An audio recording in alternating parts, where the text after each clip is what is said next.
പ്രശ്നത്തിൽപ്പെടാതെ പ്രശ്നം പരിഹരിക്കുന്ന ബുദ്ധി. ശ്രീ കെ വിജയകുമാർ, പത്മശ്രീ ജേതാവ് 2026.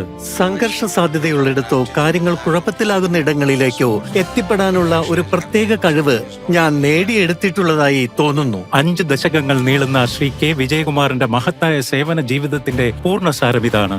2010 ഏപ്രിലിൽ Shri K Vijayakumar CRPF DG ആയിരുന്നപ്പോൾ ഛത്തീസ്ഗഡിലെ ദന്തേവാഡയിൽ നക്സലുകൾ ഒരു CRPF കോൺവോയെ ആക്രമിച്ചു. 75 പേർക്ക് ജീവൻ നഷ്ടമായി.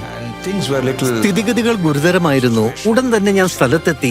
ആക്രമണം നടന്ന അതേ സ്ഥലത്ത് ഒരു രാത്രി ചെലവഴിച്ചു. ആളുകളുടെ മനോഭാവം ഞാൻ കൃത്യമായി മനസ്സിലാക്കി. അവർ എന്റെ ഒപ്പം നിൽക്കുമെന്ന് ഉറപ്പായി.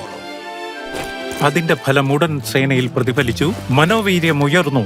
അതൊരു പാഠം തന്നെയായിരുന്നു. പ്രശ്നമുള്ളിടത്ത് ചെന്ന് നേരിടണം.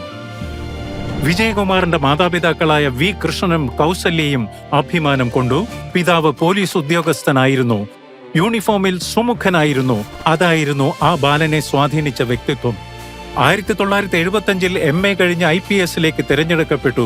പിന്നാലെ IAS ലഭിച്ചെങ്കിലും അദ്ദേഹം അതിനെ നിരസിച്ചു. യൂണിഫോം സർവീസിനോടുള്ള അദ്ദേഹത്തിന്റെ അടുപ്പം അത്ര ശക്തമായിരുന്നു.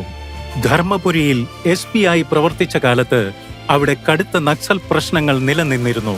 ജനങ്ങളുടെ ആത്മവിശ്വാസത്തിനായി അദ്ദേഹം മുൻകൈയെടുത്ത് രാത്രി പട്രോളുകൾ നടത്തി ഉടൻ തന്നെ മാറ്റങ്ങൾ കണ്ടു തുടങ്ങി.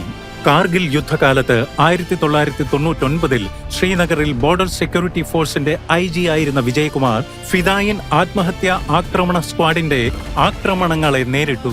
അദ്ദേഹത്തിന്റെ കീഴിലുള്ള BSF ശക്തമായ നീക്കങ്ങളിലൂടെ ശ്രീനഗറിനെ നിയന്ത്രണത്തിലാക്കി. തുടർന്ന് വിജയകുമാറിന് മറ്റൊരു നിർണായക ദൗത്യം ലഭിച്ചു. തമിഴ്നാട്ടിലെ ഉൾക്കാടുകളിൽ പ്രവർത്തിച്ചിരുന്ന ആനക്കൊമ്പ് മോഷ്ടാവും ചന്ദനക്കടത്തുകാരനുമായ വീരപ്പനെ നേരിടാൻ. 2004 അദ്ദേഹത്തിന്റെ കീഴിലുള്ള സ്പെഷ്യൽ ടാസ്ക് ഫോഴ്സ് വീരപ്പനെ വധിച്ചു. അനേകം ചുമതലകൾ അദ്ദേഹം ഏറ്റെടുത്തു. എല്ലാറ്റിലും അദ്ദേഹം മികവുറ്റ പ്രകടനം കാഴ്ചവെച്ചു.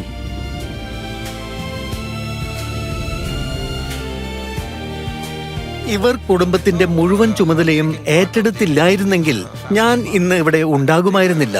ഇവർ കരുത്തിന്റെ ഒരു കലവറയാണ്. ആ കടപ്പാട് തിരിച്ചു നൽകേണ്ട സമയമാണെന്ന് ഞാൻ വിശ്വസിക്കുന്നു. അത് ഞാൻ മാത്രമല്ല, മറിച്ച് എന്റെ ഒപ്പം ഉണ്ടായിരുന്ന ഒരു സംഘം ആളുകൾ കൂടിയാണെന്ന് ഞാൻ മനസ്സിലാക്കി. ഏത് മേഖലയായാലും നിങ്ങൾക്ക് ആ ജോലി ഇഷ്ടമാണെങ്കിൽ മികച്ചത് കാഴ്ചവെക്കാനാകും. അങ്ങനെ മുൻനിരയിലെത്താം.